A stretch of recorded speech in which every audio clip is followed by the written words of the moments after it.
Chers amis, bonjour. Moi, quand je regarde par la fenêtre, je vois le beau. Je vois le ciel bleu, je vois les crottes de chiens et je vois mes fougères. Et je ne vois pas de tas de pierres en forme d'arche symbolisant la grandeur de la France. Couvrez cet arc de triomphe que je ne saurais voir. Voilà qui est bien, voilà qui est grand, voilà qui est beau. Bon, blague à part, les juliennes spé onanisme sur l'histoire de France, il va falloir un peu commencer par vous respecter. Parce que les droitardés ou bien les gauchistes, vous êtes quand même un peu les deux faces de la même pièce. Faut le savoir, hein. Je l'ai écrit dans mon cahier de texte, monsieur. Hein. C'est la vérité.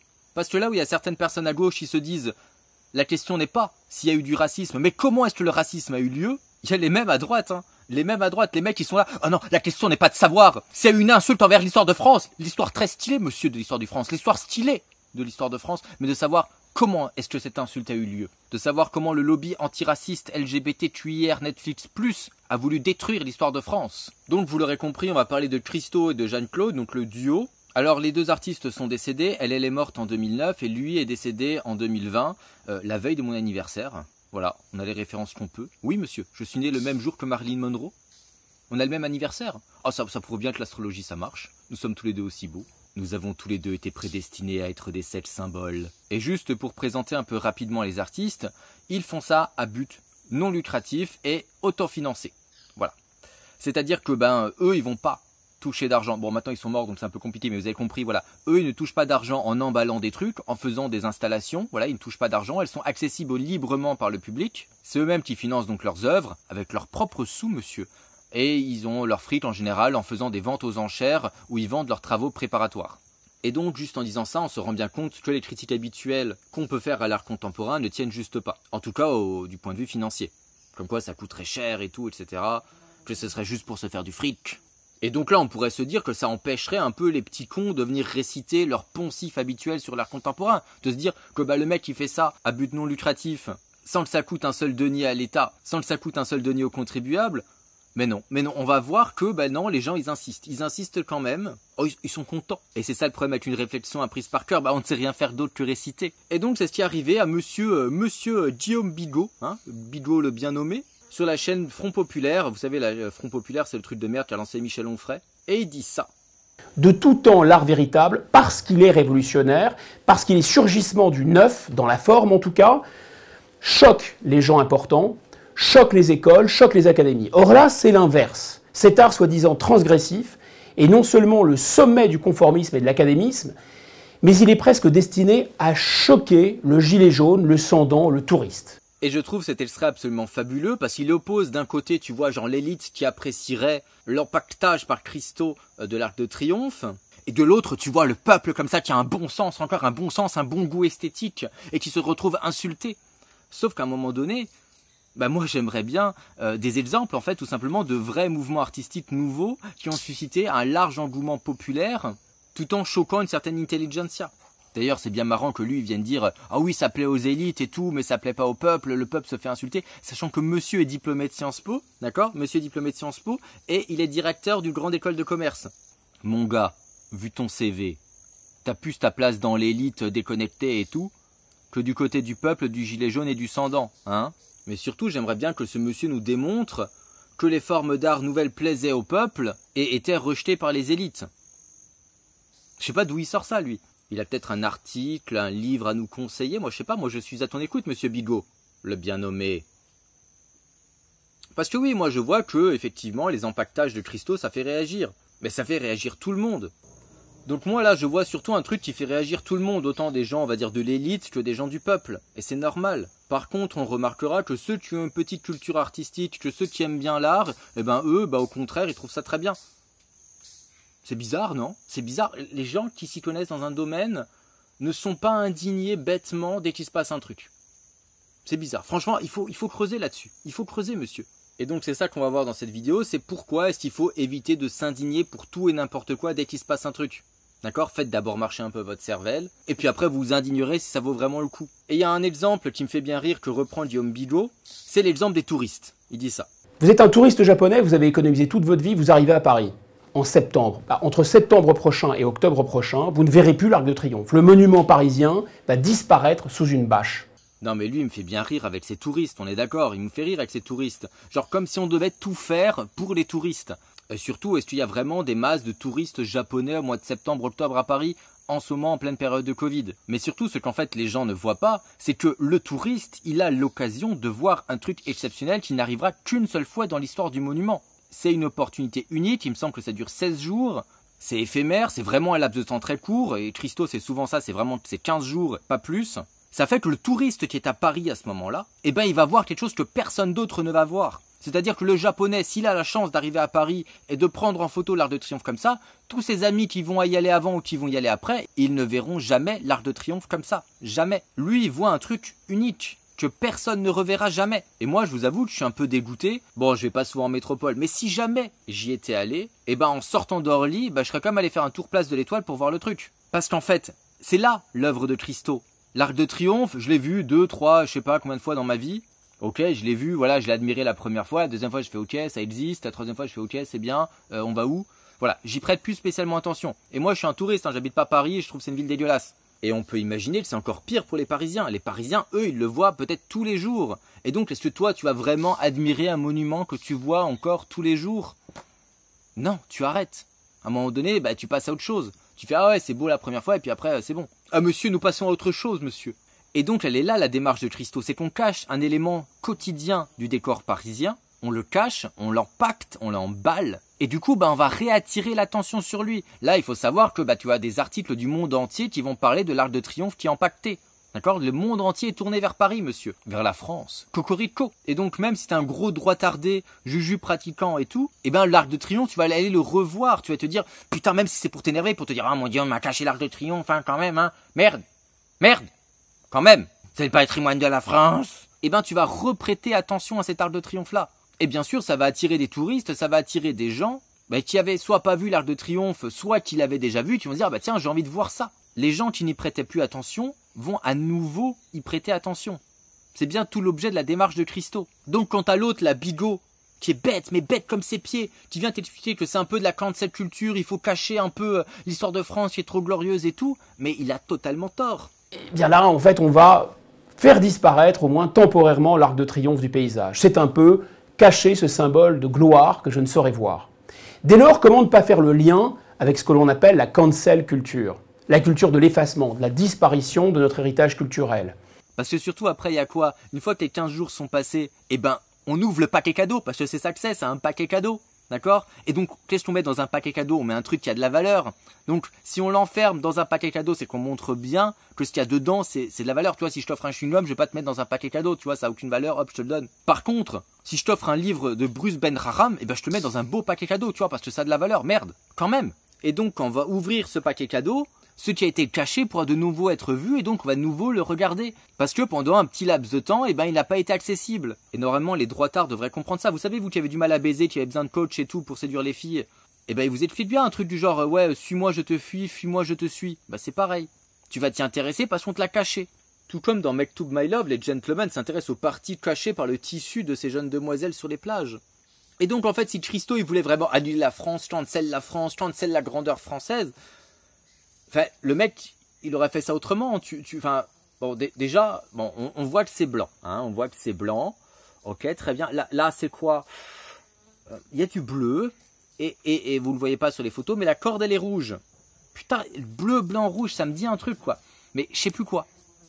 Je sais plus. Donc le mec, il t'empacte sa couleur de la France, mais les mecs, ils arrivent quand même à crier cancel culture, on va annuler la France, on va annuler sa grandeur. Ouais, non, mais j'ai pas dit qu'il était cohérent, j'ai dit qu'il était con. Voilà, moi je l'ai dit. Voilà. En fait, j'ose à peine imaginer ce qui serait passé si jamais on avait empaqueté couleur de l'arc-en-ciel. Moi, je vois déjà les reportages sur Valeurs Actuelles en train de t'expliquer « Oui, mon fils est devenu homosexuel après avoir vu l'Arc de Triomphe. Oui, monsieur, il est devenu homosexuel à cause de cette propagande LGBT Netflix QR+, au plein cœur de Paris, monsieur. Louis-André, venez ici, Louis-André. Arrêtez de doigter l'anus d'Hubert. » Hubert, c'est le chien. Mais surtout, les réactions étaient déjà les mêmes lorsqu'il avait emballé le Reichstag. Il suffit d'aller sur la page Wikipédia. Voici ce que disaient les Allemands. Les Boches, monsieur. Les Boches avaient des avis. Et les mêmes que vous. Vous n'avez pas honte? Que dirait Pierre-Yves Rougeron si vous surprenez à avoir les mêmes avis que les Allemands? Il vous cancellerait, monsieur. Il vous cancellerait. Et il aurait bien raison. Mais c'est vrai que l'Allemagne s'est jamais remise de s'être fait emballer le Reichstag. Maintenant, je crois qu'on appelle ça le Bundestag. Mais je pense que si l'Allemagne s'en est remise d'avoir son Reichstag empaqueté, là, vous allez vous en remettre aussi. L'histoire de France, elle est quand même si fragile, je suis pas sûr qu'elle s'en remette quand même, merde. Je suis presque prêt à parier que vous allez survivre à ça.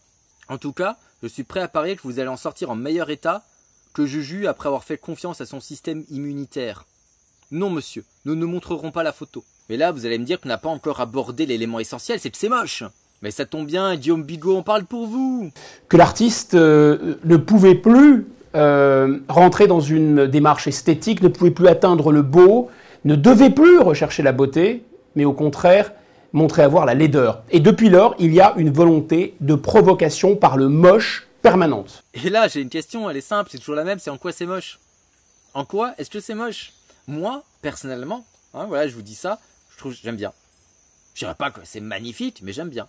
J'irais même jusqu'à dire que je trouve ça beau. Et en plus, j'adore la démarche. Cacher pour mieux susciter le désir. C'est pour moi le comble de l'érotisme. Et donc du coup, on arrive toujours dans la même impasse que je vous sors à chaque fois. C'est que ok, moi j'aime, toi t'aimes pas, on fait quoi? Toi tu trouves ça moche, moi je trouve ça beau, ok. Et donc on arrive à ce que disait Tolstoï, toujours encore. C'est que les gens, ils définissent l'art, ils définissent le beau en fonction de ce qui leur plaît à eux. Et c'est pas une façon satisfaisante de définir l'art. Ça veut dire que chacun a sa propre définition de l'art et on construit plus rien. Mais surtout chez Christo, j'ai vraiment adoré ce qu'il a fait avec le Pont Neuf. Alors j'étais pas né, malheureusement c'était en 85. Je trouve que les reflets dorés c'est absolument magnifique. Et lorsque l'autre abruti te dit oui c'est des insultes au peuple, le peuple déteste ça, le peuple a encore du goût esthétique. Il y a eu 3 millions de visiteurs en 15 jours. 3 millions de visiteurs. Donc en fait que les gens ils aiment ou ils aiment pas, que les gens ils trouvent ça beau ou qu'ils trouvent ça laid, c'est pas la question. La question c'est est-ce qu'ils sont intrigués? Et la réponse c'est oui. Ça veut dire que la démarche de Christo a un sens et qu'elle marche. Et donc vous pouvez râler à la décadence, à l'insulte à la France, à tout ce que vous voulez.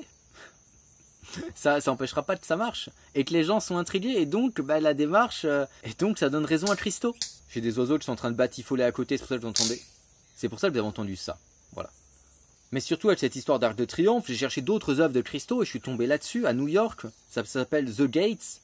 Là, le orange vif dans la neige, à Central Park, je trouve ça mais magnifique. Mais surtout, je crois que son œuvre que j'aime le plus, c'est celle-là. Les ponts flottants sur le lac d'Iseo, en Italie. Alors je parle pas italien, donc je sais pas comment ça se prononce. Monsieur, je ne parle pas le sous-latin dégénéré. D'accord? Je ne parle que le français. Qui est la continuité objective du latin, monsieur. C'est marqué. Regardez-moi ça. Et en vrai, je trouve ça dingue. Le mec a rendu une île qui était par définition une île inaccessible au milieu d'un lac. On ne pouvait y aller que par bateau. Accessible à tout un public. En plus, moi je suis désolé, mais je trouve ça magnifique. Ce truc doré au plein milieu du lac, et cette île qui se met à former un rectangle, je trouve ça absolument génial. Et ça a été accessible pendant 15 jours. Il y a eu 1,2 million de personnes qui sont venues voir ça. Et là, on n'était pas à Paris où tu peux dire, ouais, bon, 3 millions avec la population parisienne et quelques touristes, c'est rien, tu vois. C'est juste que tous les touristes sont allés voir ça et que tous les Parisiens sont allés voir ça. Mais là, 1,2 million dans un lac en Italie, c'est extraordinaire. On est bien d'accord qu'il a mis réellement en valeur ce lac et cette île. Il l'a rendu accessible. L'accès au pont flottant était gratuit. Mais oui, à ce qui paraît, l'art contemporain, à ce qui paraît, Christo, ce serait méprisant envers le bas peuple, etc. Vous avez vraiment l'impression d'être méprisé lorsque vous voyez ça? Moi, au contraire, j'ai l'impression qu'on se dit, ok, grâce à l'art, je vais permettre au public de se réapproprier l'espace. Je vais lui permettre de rendre accessible ce qui n'était pas accessible pour lui. Le tout en mettant en valeur un paysage naturel qui est sublime. Donc, est-ce que monsieur Bigot doit fermer sa gueule? À vous de dire dans les commentaires. J'attends vos retours, monsieur. J'attends tes retours. Non, je m'en fous, en fait. Complètement. Par contre, là où on entend beaucoup moins les gens râler, on en entend certes certains. C'est sur ça. C'est sur ces putains d'échafaudages avec des pubs devant. Là, il n'y a pas des vidéos de Front Populaire pour dénoncer ça. Il n'y a pas 150 tweetos d'extrême droite qui viennent crier à l'ignominie. Parce qu'il faut savoir qu'il y a une loi qui autorise ça. Il y a une loi qui autorise, lorsqu'on fait des travaux de rénovation, à financer une partie des travaux de rénovation avec une pub placée sur la bâche de l'échafaudage. Et donc le vrai problème, c'est pas que Christo il s'autofinance son truc avec des ventes aux enchères et que pendant 15 jours, il fasse un truc qui vous fasse vous dire « Putain, si seulement je pouvais revoir l'Arc de Triomphe !» Ce qui est totalement son but au passage. Le vrai problème, c'est qu'on t'affiche des putains de téléphones cellulaires devant des monuments historiques. Et qu'en France, dont le patrimoine est exceptionnel, on n'ait pas les moyens de financer la restauration avec nos deniers publics. C'est ça le problème. C'est pas que Christo emballe l'Arc de Triomphe. Ça, au contraire, je trouve ça génial. Je trouve ça génial, pourquoi? Parce que tout simplement, ça fait vivre le patrimoine. Ce sera une étape unique dans sa vie. Dans l'histoire du monument, il y aura une fois a été emballé par Christo. Et il n'a pas emballé 150 monuments non plus. Donc, si vous voulez vous indigner, indignez-vous pour des choses qui valent réellement la peine. Et puis donc, voilà, j'ai été de bonne foi. J'ai cherché si monsieur Guillaume Bigot, donc le bien nommé, évidemment, avait parlé de la publicité qui envahissait l'espace parisien, les monuments parisiens lorsqu'ils étaient en rénovation. J'ai rien trouvé, monsieur. Monsieur Bigot, je n'ai rien trouvé. Mais peut-être que monsieur Bigot et les autres préfèrent la publicité à l'art. Eh, pars pas. On va conclure. En fait, avec cette vidéo, je voulais avant tout vous montrer que si jamais vous cherchez des raisons de penser que l'empaquetage de l'Arc de Triomphe, c'est une détestation de la France, vous allez trouver des raisons, même si c'est absolument pas le cas. Tout comme il y a des militants d'extrême gauche, pas tous et heureusement, qui sont prêts à crier au racisme dès qu'il se passe le moindre truc, parce qu'ils ont envie de voir du racisme. On se souvient de la polémique liée à cette fresque. Et en fait, c'est beaucoup plus facile d'avoir une idée un peu réactionnaire, de venir râler, de venir dire « Oui, mon Dieu, on insulte la France », plutôt que de venir tout simplement réfléchir, de venir se renseigner sur comment c'est financé, quelle est la démarche de l'artiste. Et surtout, vous rendre compte que même votre réaction ulcérée fait partie de la démarche de l'artiste. Et puis surtout, méfiez-vous de vous-même. Méfiez-vous de ce que vous considérez comme acquis, méfiez-vous de vos opinions. Exemple, qui va bien vous dégoûter. Je me foutais de la gueule de Philippot sur Twitter en postant l'Arc de Triomphe nord-coréen, voilà, qui est plus haut que l'Arc de Triomphe français, monsieur. Effectivement. Ce qui prouve que la Corée du Nord est une plus grande nation que la France, tout à fait. Alors, cherchez pas dans mon tweet, il y a plein de fautes. Parfois, il m'arrive d'écrire n'importe comment, et j'en ai grand honte. Bref, je me fous de la gueule de Philippot en lui disant, bah ouais, va en Corée du Nord. Là-bas, c'est un pays stylé, et donc qui je ne retrouve pas? La lumière parmi les lumières, qui a pris mon tweet au premier degré. Bah, les gens, forcément, lui ont expliqué que je me foutais de la gueule de Philippot. Et qu'il suffisait d'avoir vu 2 vidéos de moi pour savoir que je défends justement de manière récurrente l'art contemporain. Face à des gens comme Victor Ferry, monsieur. Victor Ferry, j'ose citer les noms, monsieur. Victor Ferry. Et le mec, il insiste. Le mec, il dit oui, mais non, c'est sûr. C'est un gros réactionnaire. Et en fait, vous faites la même chose que notre ami la lumière parmi les lumières avec l'Arc de Triomphe. C'est-à-dire que notre ami la lumière parmi les lumières est persuadé que je suis un immonde réactionnaire, un dangereux fasciste, un monstre. Doit-on le dire, un monstre?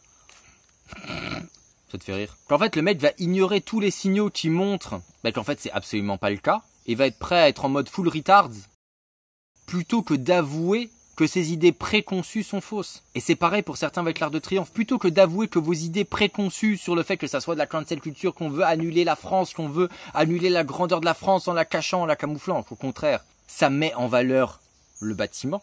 Tout est fait pour mettre en valeur le bâtiment, que ce soit le papier cadeau, le côté bleu, blanc, rouge, le fait qu'on a envie de l'ouvrir, le fait que lorsqu'on va rouvrir l'Arc de Triomphe, on va être là, ah putain, c'est vrai quand même, merde, c'est stylé, et je vous connais.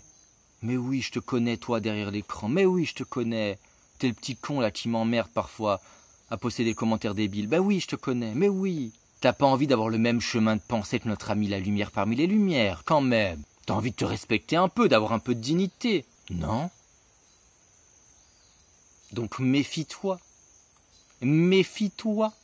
Lorsque tu cherches à prouver que ta première impression est nécessairement la bonne, quitte à occulter toute la réalité qu'il y a autour.